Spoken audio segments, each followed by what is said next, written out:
Salut la team Sawyer, j'espère que vous allez vraiment bien avec cette chaleur-là. Hein, j'espère franchement parce que, dis donc, et surtout, hein, buvez beaucoup d'eau, même si vous n'avez pas soif, buvez beaucoup d'eau. Que ce soit homme, femme, enfant, pépé, mémé, buvez beaucoup d'eau. Chat, chien, minou, minette, petit oiseau, petit truc, tout, de l'eau, buvez. Et en plus, faut boire, mais faut faire attention parce que il y a des heures. Bon, je sais pas nous si on est, mais vous, c'est dans votre coin. Vous êtes peut-être vous aussi concernés au niveau de l'eau, des restrictions, tant d'heures par-ci, par-là. Parce que je sais qu'aux États-Unis, je sais plus dans quel coin, ils ont plus le droit de se servir de l'eau. Faut qu'ils prennent faut qu'ils prennent moins de douches, qui lave, faut vraiment que ça soit important. T'as une police des eaux qui viennent regarder s'il y en a pas qui arroseraient leur pelouse. Si leur pelouse, elle est verte, ah bah là ils vont les voir et puis une amende.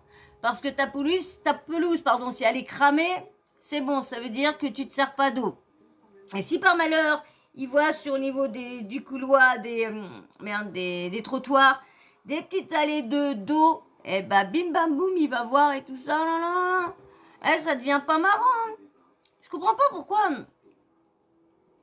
Il y avait pourtant des endroits, des grandes réserves d'eau. Des grandes réserves d'eau. Et là, il y en a plus. Pourquoi? Qui pompe l'eau tant que ça? Je sais pas, il y a des trucs chelous. Bon, bref, moi, c'était pas de la chaleur que je voulais parler. C'était pas des... C'est moi qui rêve ou ça pisse là?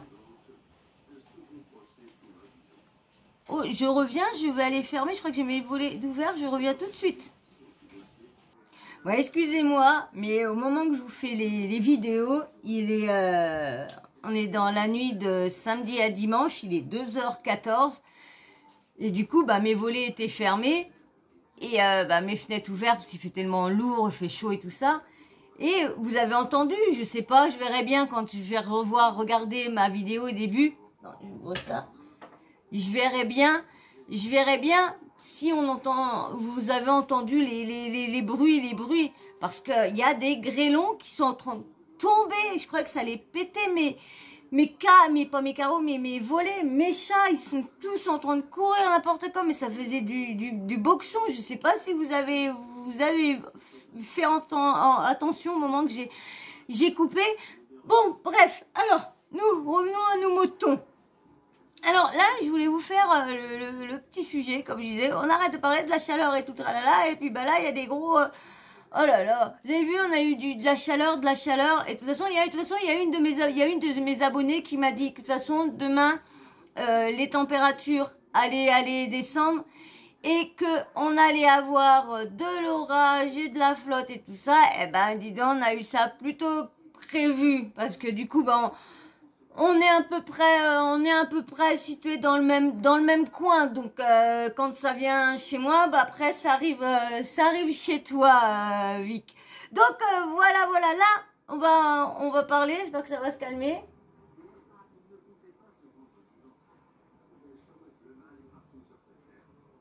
Je disais, la télé, arrêtez pas de déconner. Hein, ça se trouve tout à l'heure tout va couper. Encore plus avoir de courant. On va être là entre nous, parce que du coup, bah, il y aura le portable quand même qui fonctionnera. Bon, alors là, allez. Alors là, je voulais vous faire une petite vidéo, ça n'a rien à voir de télé-réalité. Je reprends un petit peu mes petits sujets d'actualité que je vous faisais, des trucs que je voyais, qui me tenaient à cœur, des faits divers, des agressions, de l'injustice pour certaines mères et tout ça. Et là, c'est le cas aussi de l'injustice pour une certaine maman.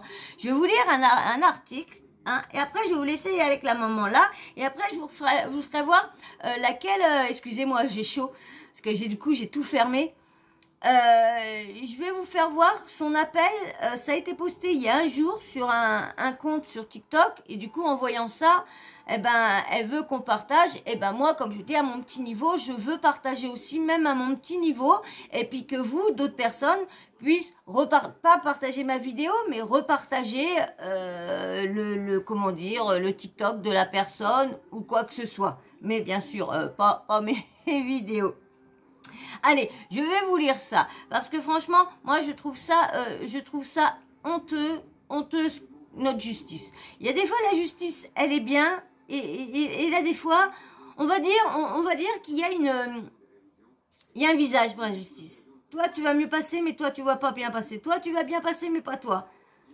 Toi, tu vas risquer beaucoup, mais lorsque tu n'as presque rien fait. Toi, tu vas risquer presque rien lorsque tu as fait le pire des pires trucs.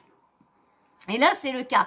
Parce que la maman, son fils, a sa vie gâchée. Pour des mecs qui n'ont pas apprécié de son regard ou quoi que ce soit, ou parce que on va bien voir s'il le dit dans quoi, parce que moi j'ai pas entendu, vous savez, qu'il y a beaucoup de trucs qui sont cachés. Il y a beaucoup de choses qu'on en parle vite fait et on les fout dessous parce que faut pas que ça énerve notre gouvernement. Bien sûr, bien sûr. Alors je vais vous lire le témoignage de la maman. Alors, nous vivons un calvaire. Les agresseurs sont libres. La mère de Lorenzo, devenu tétraplégique, demande justice. Lorenzo, 19 ans, a été lynché en août 2020 à la Tess. Alors, je ne sais pas si on dit à la ou à la Tess. Ça s'écrit L-A-2-T-E-S. C'est à Montpellier. Donc, je ne sais pas si on dit à la Tess ou à la près de Montpellier, Hérault. Rendu tétraplégique par cette agression, le jeune homme est toujours à l'hôpital. Ses agresseurs, persuadés, eux, sont en liberté. Et en plus, ce truc-là que je vous lis a été posté le 30 juin 2021. Ça va faire un an. Cet article-là, ça va faire un an. Et je vais vous faire lire le truc qu'il y a actuellement. Alors, ces agresseurs présumés, eux, sont en liberté. Dans une vidéo diffusée sur les réseaux sociaux, sa mère interpelle Emmanuel Macron. La vie de Lorenzo a basculé il y a 10 mois, dans la nuit du 23 août au 24 août 2020. Le jeune homme de 19 ans est roué de coups lors d'une violente bagarre. Alors je sais pas, je veux dire à la Tess, près de Montpellier-Hérault. Touché au cervical, Lorenzo devient tétraplégique. Aujourd'hui, alors que ses agresseurs sont en liberté, sa mère Élise demande justice. La vie brisée d'une famille. Élise, la mère de Lorenzo, se dit à bout. Depuis 10 mois, les visites à l'hôpital sont devenues son lot quotidien. Dans 2 vidéos diffusées sur les réseaux sociaux, relayées notamment par le vidéaste montpelliérain Rémi Gaillard, elle interpelle la justice et le président de la République, Emmanuel Macron. Je vais vous faire voir après son post après. Je m'adresse à vous pour avoir des réponses aux questions que je me pose. Pour quelles raisons aujourd'hui en France peut-on commettre de tels actes et être libre? 5 personnes ont été arrêtées 5 jours après les faits, mis en détention provisoire, puis libérées sous caution. Ces gens ne respectent pas leur contrôle judiciaire. Ma propre fille a croisé un des agresseurs récemment, s'exclame Élise. Briser la vie d'un jeune homme et vivre comme si de rien n'était, je ne peux pas comprendre que ce soit possible, confie-t-elle à une équipe de France 3 Occitanie. On fait tout ce qu'on peut pour aider Lorenzo au niveau médical, mais l'injustice est insupportable. Élise Vera promet de se battre pour tous les moyens pour que la justice soit rendue à son fils. Mais quelle que soit l'issue, ça n'enlèvera jamais la gravité de ce qui lui a été fait, ni toutes les épreuves qu'il traverse. Une longue convalescence. Depuis son agression, Lorenzo est toujours hospitalisé. Après 9 mois d'alitement total, il parvient aujourd'hui à s'asseoir dans un fauteuil et mène un travail de rééducation. Pendant les confinements, les visites à l'hôpital étaient réduites à leur strict minimum. Lorenzo n'a vu ses petites sœurs que 2 fois en 10 mois. La vache, déplore sa mère. On espère aujourd'hui qu'il va pouvoir passer quelques heures à la maison. À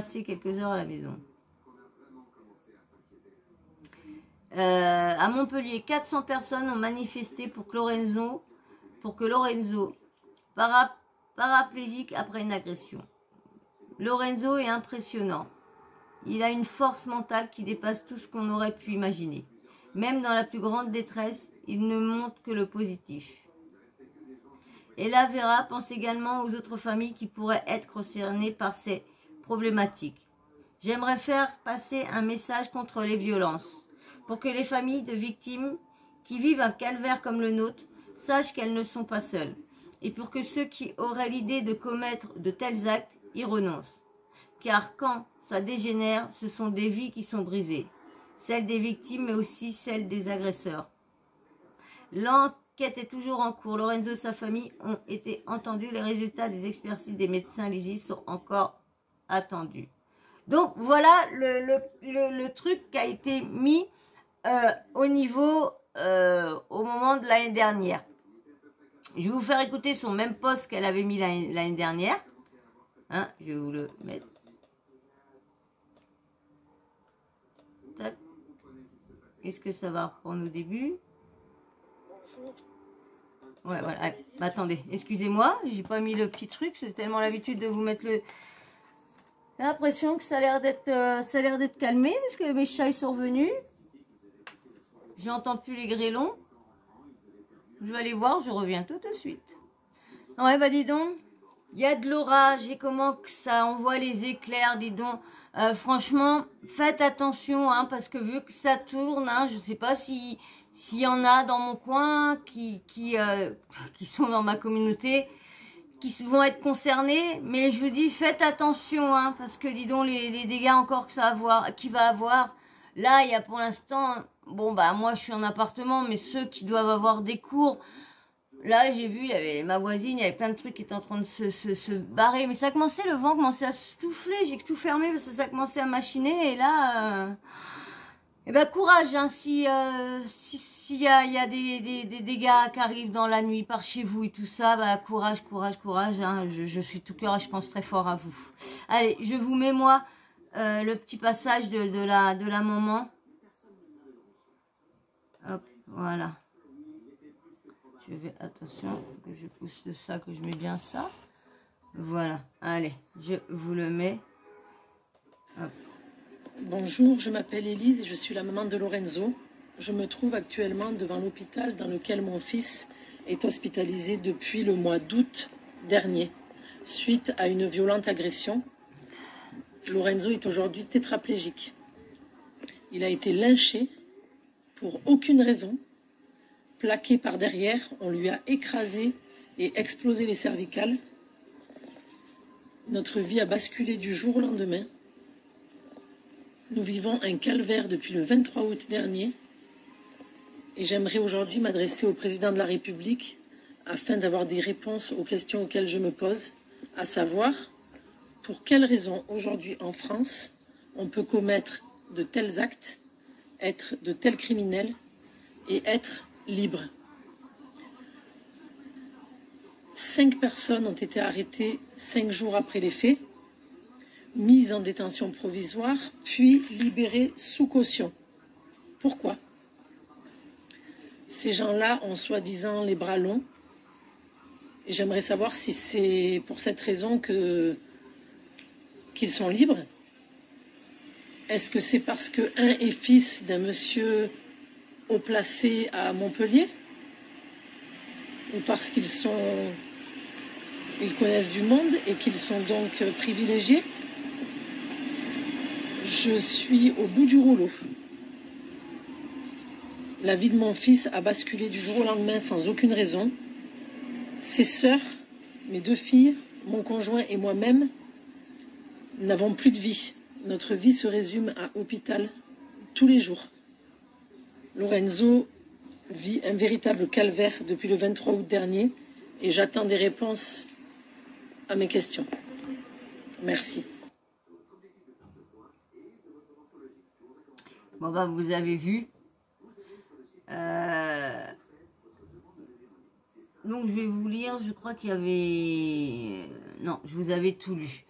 Je vais vous mettre en même temps son message qu'elle a mis sur TikTok. Je vais vous le mettre en même temps. Du coup, je vais vous lire parce que du coup, comme je vais vous faire montrer comment elle l'a fait passer.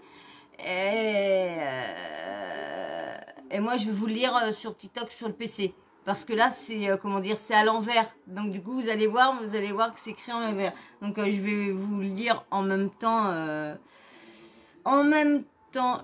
Maintenant, je cherche ma Gmail. Voilà. Non, mais c'est vrai. Comment les gens peuvent faire confiance à la justice française maintenant lorsque, excusez-moi, j'ai chaud, lorsque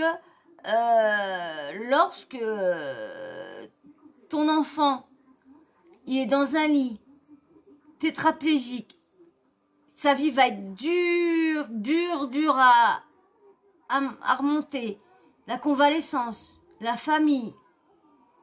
Et eux, bah, ils sont dehors, ils font la fête, et voilà, bébé, regarde-le, là, risque rien, tac, tac, tac, tac, tac. Mais ça revient un peu à ce qu'on m'a dit. Une de mes abonnés m'a dit un truc en privé, et c'est vrai que l'argent et la célébrité, bah, malheureusement, bah ouais, et bah ouais. C'est bête parce que c'est la preuve là, c'est la preuve en chair et en os ici. Donc, voyez. Allez, je vais vous le mettre.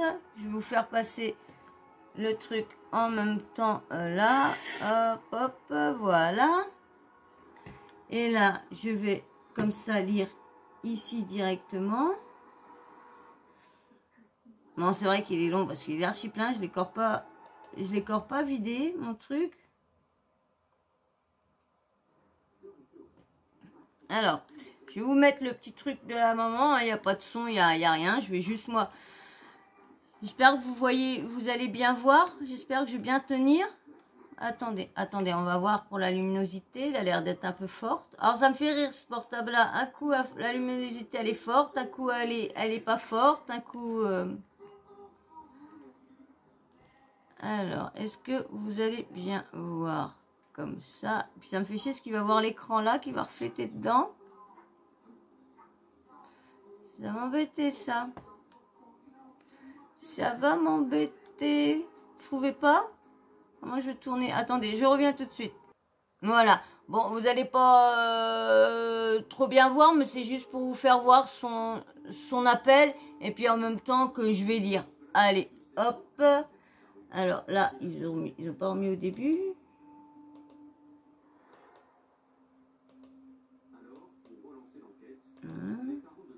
Ah. Voilà. Alors, hop, je fais partir là. Monsieur Macron. Ah mais si je suis pas là, moi ça va pas le faire. Je suis Élise, maman de Lorenzo. Je vous présente mon fils de 20 ans.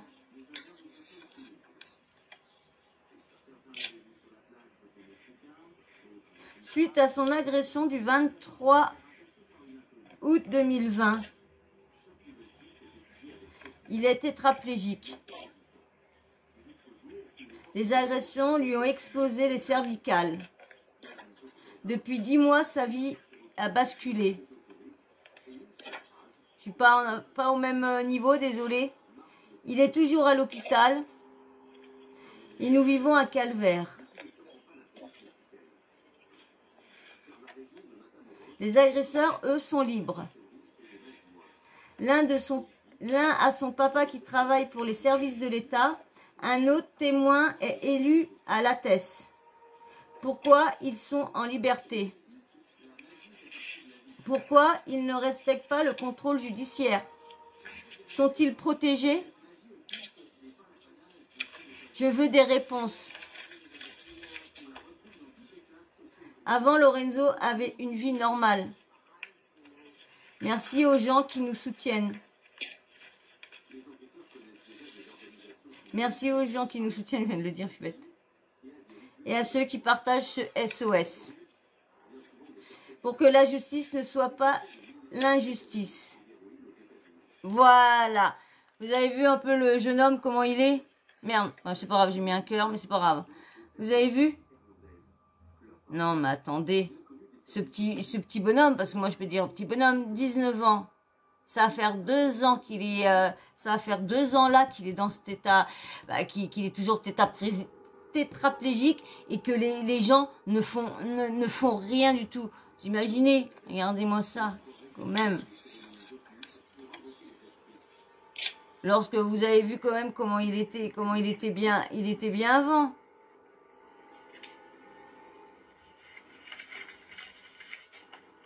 Regardez. Vous avez vu quand même. Bon, vous voyez pas trop bien, mais si vous voulez voir vraiment, mieux voir le visage du petit jeune homme, allez voir sur, j'ai pris ça sur France Coutume. France Coutume,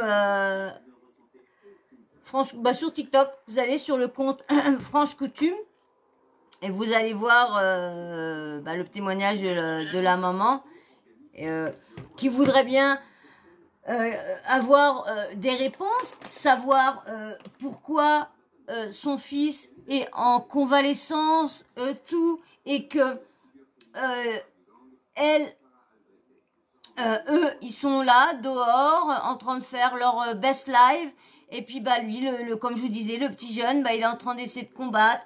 Je sais pas, il y a des niveaux qu'on peut remarcher, je sais pas si on est tétraplégique c'est en bas, ou je sais plus. Attendez, je vais aller voir sur internet tétraplégique. Comment que ça signifie tétraplégique? Je reviens. Voilà, je vais vous lire. Qu'est-ce que c'est vraiment la tétraplégie? Alors, la tétraplégie se caractérise par une atteinte des 4 membres, 2 membres supérieurs, 2 membres inférieurs. Elle se définit par une paralysie des bras et des jambes provoquée par des lésions au niveau de la moelle épinière. Les séquelles peuvent être plus ou moins importantes en fonction de la localisation des atteintes vertébrales. Oh la vache. Il s'agit d'une atteinte motrice qui peut être totale ou partielle, transitoire ou définitive. Cette atteinte motrice s'accompagne généralement de troubles sensitifs ou encore de troubles du tonus.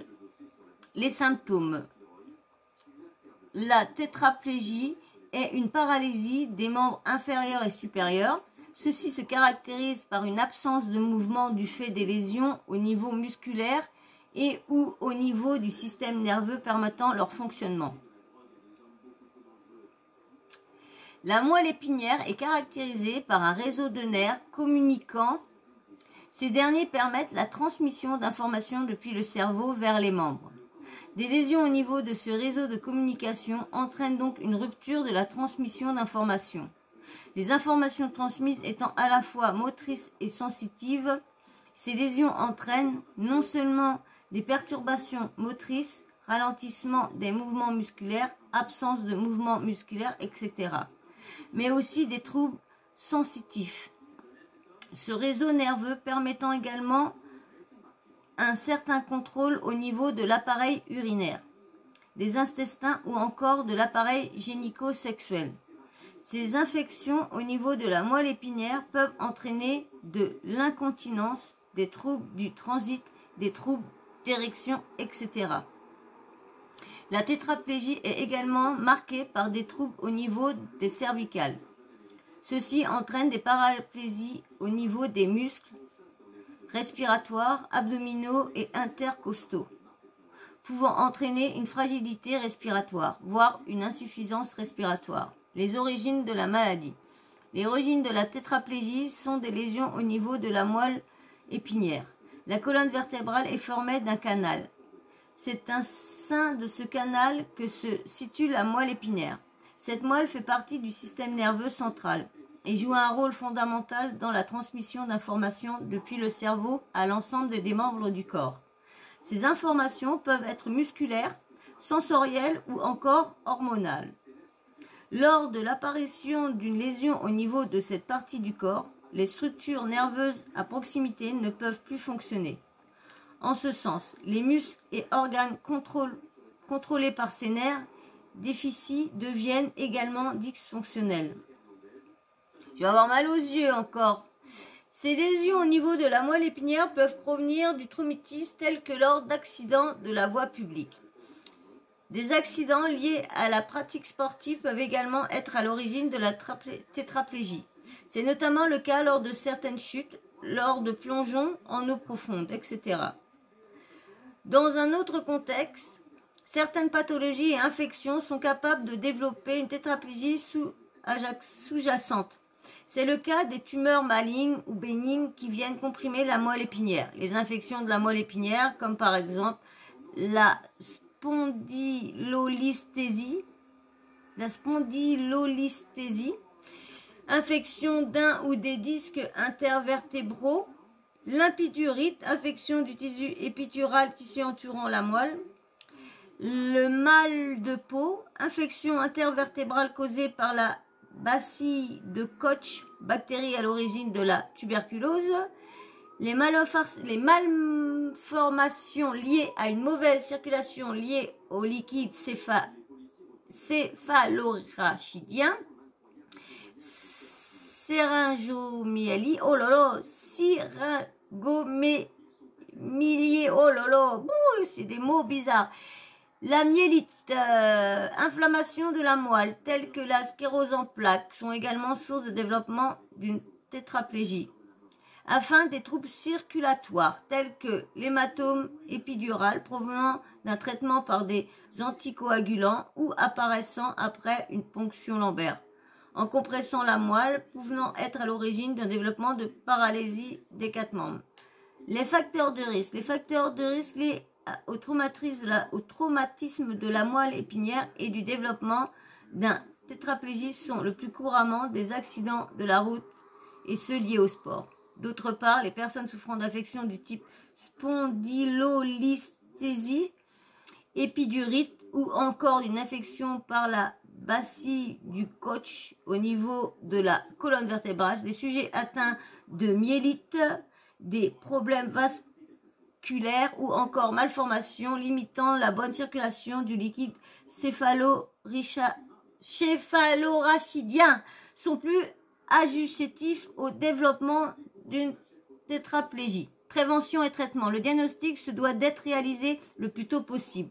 L'imagerie cérébrale ou la moelle osseuse, IRM ou imagerie par résonance magnétique étant le premier examen prescrit à réaliser. L'exploration du système musculaire et nerveux est réalisée par une ponction lombaire. Celle-ci permet le prélèvement des liquides céphalorachidien afin de l'analyser, ou encore l'électromyogramme EMG, analysant le passage de l'information nerveuse entre les nerfs et les muscles. C'est ça que j'ai le truc dans la tête, entre les nerfs et les muscles, c'est ça. Le traitement de la tétraplégie dépend fortement de la cause originaire de la paralysie. Le traitement médical n'est d'ailleurs souvent pas suffisant. Cette paralysie des 4 membres nécessite une rééducation musculaire, voire une intervention neurochirurgicale. L'aide d'une personne est souvent requise pour la personne atteinte de tétraplégie. Les situations de handicap étant très nombreuses, la prise en charge est de ce fait différente selon le niveau de dépendance de la personne. Un ergothérapeute peut alors être requis pour la prise en charge de la réadaptation du sujet. Voilà, à peu près, vous avez vu ce qu'est la tétraplégie, quelle est liée, quel endroit est vraiment concerné. Bah, vous voyez, hein, le petit jeune, bah, il va falloir du combat, de la force, de la rééducation, de la persévérance, parce que bah il va pas avoir le choix à cause de 4 branleurs là qui ont voulu un soir faire montrer qu'ils avaient des muscles, voilà. Et puis la justice bien sûr ne fait rien parce que monsieur Macron est ami avec les parents, donc faut les mais de toute façon, comme on dit, on remarque en ce moment, mais partout pareil, on remarque que les gens qui tuent, qui sont pervers, qui font des trucs, une fois qu'ils ont payé leur dette, et les portes de la télé les ouvrent, les portes des réseaux les ouvrent, la visibilité partout s'ouvre, tout s'ouvre. Mais pour des personnes qui essayent de s'en sortir, qui font des petits trucs normaux dans la légalité et tout ça, on les met pas en lumière. On les met pas en lumière, mais on met en lumière ceux qui ont fait de la prison pour un meurtre, qui ont été pervers, qui ont frappé leur femme, qui ont violé ici, qui ont violenté ça. Vous regardez le gouvernement, vous regardez Macron, vous avez vu toutes les personnes qu'il met à la tête. Il met des agresseurs, Non, mais faut arrêter, faut arrêter. Arrêtons le massacre. Franchement, moi, je sais plus quoi faire dans notre France, franchement. Donc voilà, j'espère que franchement, il y aura justice. Et si vous pouvez aller sur le France Coutume et aller partager le post de la dame France Coutume, vous y allez et vous partagez la vidéo de cette femme-là qui réclame des réponses. Pourquoi les jeunes sont dehors? Pourquoi? Bon, on sait, et en plus, c'est le pire, je crois que le jugement est passé, tout ça. Comment que ça se fait qu'ils sont pas en prison? Comment que ça se fait? Alors faites passer ça, faites partager ça, et puis bah qu'on soutienne tous Élise et pour son petit, son grand Lorenzo qui doit avoir 22 ans maintenant. Parce que c'est arrivé en 2020, il avait 19 ans, il avait 19 ans, 20 ans, ouais, 22 ans. Donc courage, hein, je sais que cette vidéo-là ne sera jamais vue par toi, ni par ta maman ou autre, mais courage à toi, petit bonhomme, vas-y, force, on est tous là, on te soutient.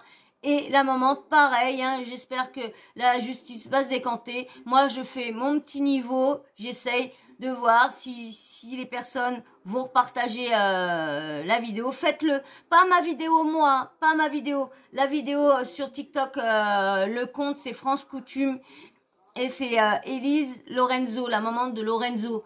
Donc elle est très loin dans le truc, mais vous l'avez. Donc allez partager le TikTok de France Coutume. Voilà. Ben moi, je veux pas continuer parce que dire quoi que la justice est toujours inefficace sur certains sujets. Les agresseurs sont libres en France. Les voleurs, les VOL, tous, ils sont tous libres, même ceux, les pickpockets, même tous, ils ne craignent rien parce que comment dire, oui, si vous faites ça, vous risquez 3 mois de scie avec ça. C'est ce qu'ils risquent, mais c'est pas ce qui est mis sur le papier. C'est pas ce qui est mis. Donc je suis désolée. Donc c'est ça le pire. Il y en a qui vont faire regarder des criminels là des fois qui ont 5 ans de prison et ils sortent au bout de 3 ans parce que ils ont une bonne conduite et tout ça, remise de peine, tout le tralala. Non mais attendez, on va où? Et là regardez, là les 4 branleurs, ils sont dehors, ils sont tout contents pendant que le gamin est en train d'essayer de voir si ce combat, essayer de marcher peut-être et tout ça. Le combat de la mère, le combat des petites sœurs pour soutenir leurs petits frères, mais même eux ou leurs grands frères, même eux, même elles, c'est de voir leur frère comme ça parce que il a été agressé et on a une justice qui est laxiste, qui laisse les gens, les victimes dans leur caca et puis les agresseurs dans leur best life. Mais où est la justice? Où est la justice? Hein? Dites-moi vous, qu'est-ce que vous en pensez de tout ça? Est-ce que vous n'avez entendu parler de l'affaire ou quoi? De cette affaire-là, c'est passé à Montpellier. Dites-moi ce que vous en pensez. Dites-moi si cette info-là était intéressant à relier pour vous. Est-ce que vous allez refaire partager le TikTok de France Coutume? Dites-moi tout en commentaire. Et puis bien sûr, j'espère que vous allez vous abonner, hein? Et puis bien sûr, likez aussi. Commentaire, donnez-moi votre avis sur cette affaire-là, si vous en avez entendu parler. Qu'est-ce que vous pensez de la justice et tout ça, sur les formes d'agression, tout ça. Dites-moi tout en commentaire. Et bien sûr, la petite cloche de notification, vous n'oubliez pas de l'activer comme ça. Moi, dès que je mets une nouvelle vidéo en ligne, bah, bim bam boum, vous recevez une notif de YouTube. Voilà. Et bien moi, sur ce, je vais vous faire d'énormes bisous, des gros bisous. Et puis je dis merci bien sûr à ceux qui se sont abonnés dans la journée. J'espère que quand je vais revenir, ils seront toujours là. Hein, bah, si vous êtes toujours là, bah, bienvenue dans la team Sawyer. Hein. Merci d'avoir franchi le cap. Et vous inquiétez pas, venez faire un petit coucou en commentaire. Vous allez voir, les numéros 1 de la team Sawyer vont vous accueillir avec les grands bras ouverts, grands ouverts. Voilà. Allez, moi sur ça, je vous fais d'énormes bisous. Je vous dis encore merci pour tous les commentaires, pour tous les messages gentils. Parce que là, des fois, quand ça va pas, il y a quelques mots. Je sais que Michael m'a dit que c'est que des mots. Mais là, des fois, quand ça va pas, bah merci. Parce que là, des fois, vos mots me font du bien quand je suis en plein doute. Alors, merci. Allez, je vous fais des gros bisous et restez comme vous êtes. Je vous adore. Bisous, ciao, bisous.